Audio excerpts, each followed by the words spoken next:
बाहेर पडत आहे पाऊस आणि माझ्या मुलाला मॅगी खाण्याची आली हौस. मग काय, बनवला बेत मसाला मॅगीचा. चला तर बघूया कशी बनते ही रेसिपी. फ्रीजमध्ये होत्या नव्हत्या तेवढ्या सर्व भाज्या बाहेर काढल्या, स्वच्छ धुवून बारीक बारीक कापून घेतल्या. त्याच्यामध्ये होता कांदा, टोमॅटो, गाजर, शिमला मिरची, मक्याचे दाणे आणि वाटाणा. पहिले तर एका कढईमध्ये एक पळीभर तेल घेऊन त्यामध्ये जिरे मोहरी टाकून त्यात ॲड केला कांदा. त्याच्यासोबतच ॲड केले मी हिरवे वाटाणे आणि मक्याचे दाणे.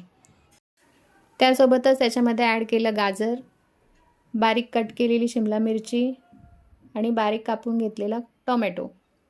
हे सर्व मंद आचेवर थोडा वेळ परतलं आणि त्यामध्ये चिमूटभर हळद आणि चवीपुरतं मीठ घालून पुन्हा एकदा मंद आचेवर ह्या सर्व भाज्या परतून घेतल्या. त्यानंतर त्यामध्ये मॅगी शिजणे इतपत पाणी ओतून घेतलं. पाण्याला छान उकळी आल्यानंतर मॅगीचे पॅकेट्स फोडून त्याचे बारीक बारीक तुकडे करून कढईमध्ये टाकले. त्याच्यासोबतच आपल्याला मसाल्याची एक पुडीसुद्धा मिळते, ती पुडीसुद्धा मी फोडून त्याच्यामध्ये ॲड केली. म्हणायला म्हणतात 2 मिनटं, पण पूर्ण 5 ते 6 मिनिट घेतले मॅगीने तयार व्हायला. आणि मग काय, शेवटी खाण्यासाठी मसाला मॅगी तयार झाली. बाहेर पडणारा पाऊस, थंडगार वातावरण आणि प्लेटमध्ये असणारी गरमागरम मॅगी, मस्तच. मी आणि माझ्या मुलाने दोघांनी मिळून आम्ही मॅगी केली फस्त.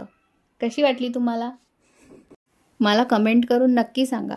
आणि व्हिडिओ आवडला असेल तर लाईक आणि शेअर करायला आणि सबस्क्राईब करायला विसरू नका. भेटूया पुढच्या व्हिडिओमध्ये. तोपर्यंत बाय बाय.